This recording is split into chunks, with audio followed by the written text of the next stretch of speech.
होनी बड़ी बलवान होती है। इंट्रो। हेलो दोस्तों, स्वागत है आपके अपने पसंदीदा चैनल सीताराम हिंदी शिक्षाप्रद कहानियां में।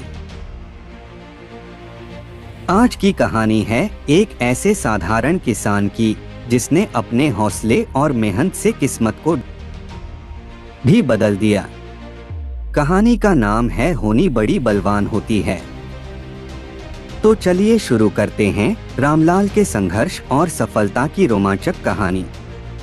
अगर आपको ये कहानी पसंद आए तो वीडियो को लाइक करें और चैनल को सब्सक्राइब जरूर करें। सस्पेंस का आरंभ रात का घना अंधेरा था। हवा में एक अजीब सी खामोशी थी। रामलाल अपने खपरेल वाले घर के बाहर बैठा आसमान को ताक रहा था।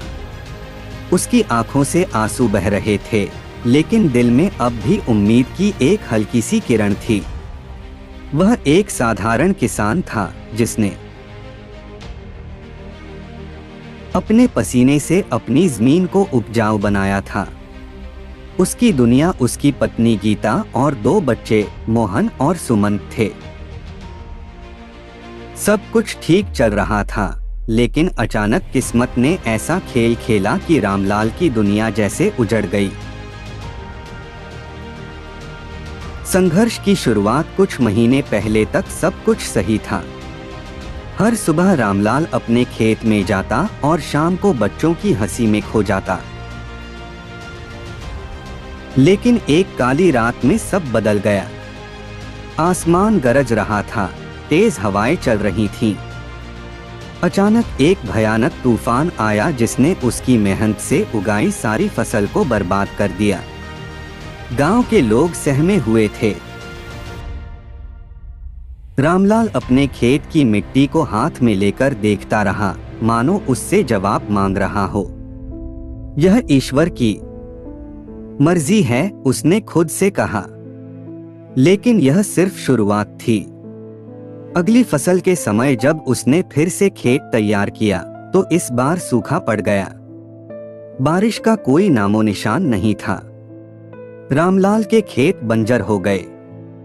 वह धीरे धीरे हिम्मत हारने लगा। नीति का खेल इन सब के बीच उसकी बेटी सुमन को तेज बुखार हो गया। उसकी हालत इतनी खराब हो गई कि वह बिस्तर से उठ भी नहीं पा रही थी। गांव में डॉक्टर नहीं थे और शहर जाकर इलाज करवाने के लिए रामलाल के पास पैसे नहीं थे। उसने हर रोज भगवान से प्रार्थना की, हे ईश्वर, मेरी बच्ची को बचा लो। दिन बीतते गए और सुमन की हालत और बिगड़ने लगी।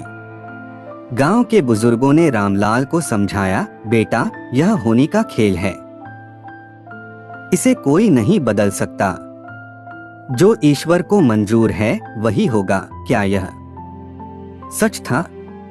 क्या होनी इतनी बलवान थी कि वह कुछ भी नहीं कर सकता था? त्याग और संघर्ष। रामलाल ने हार नहीं मानी। उसने अपनी आखिरी संपत्ति, अपनी गाय, बेच दी और सुमन को शहर के अस्पताल ले गया। इलाज के बाद सुमन की तबीयत तो सुधर गई, लेकिन रामलाल कर्ज में डूब गया।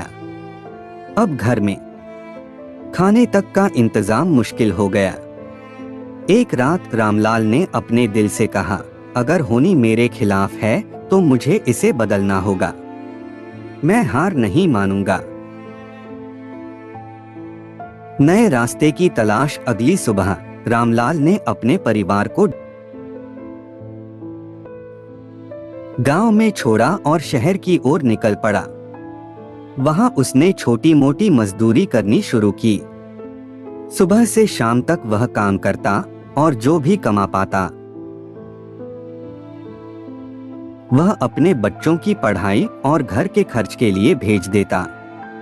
मोहन, जो पढ़ाई में हमेशा अच्छा था, अपने पिता की मेहनत देखकर और लगन से पढ़ने लगा।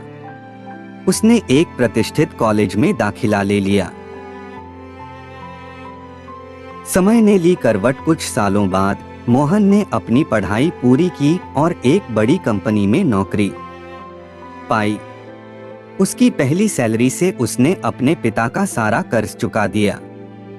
इसके बाद उसने अपनी बहन सुमन की शादी भी करवाई। रामलाल का सपना पूरा हो गया था। अब उसके चेहरे पर सुकून और गर्व था। क्लाइमैक्स। के लोग रामलाल से पूछते, तुमने इतनी मुश्किलों के बाद भी हार क्यों नहीं मानी? तो वह मुस्कुराकर कहता, होनी बड़ी बलवान होती है, लेकिन इंसान का हौसला उससे भी बड़ा होता है। अगर इंसान मेहनत और ईमानदारी से डटा रहे तो किस्मत भी झुक जाती है।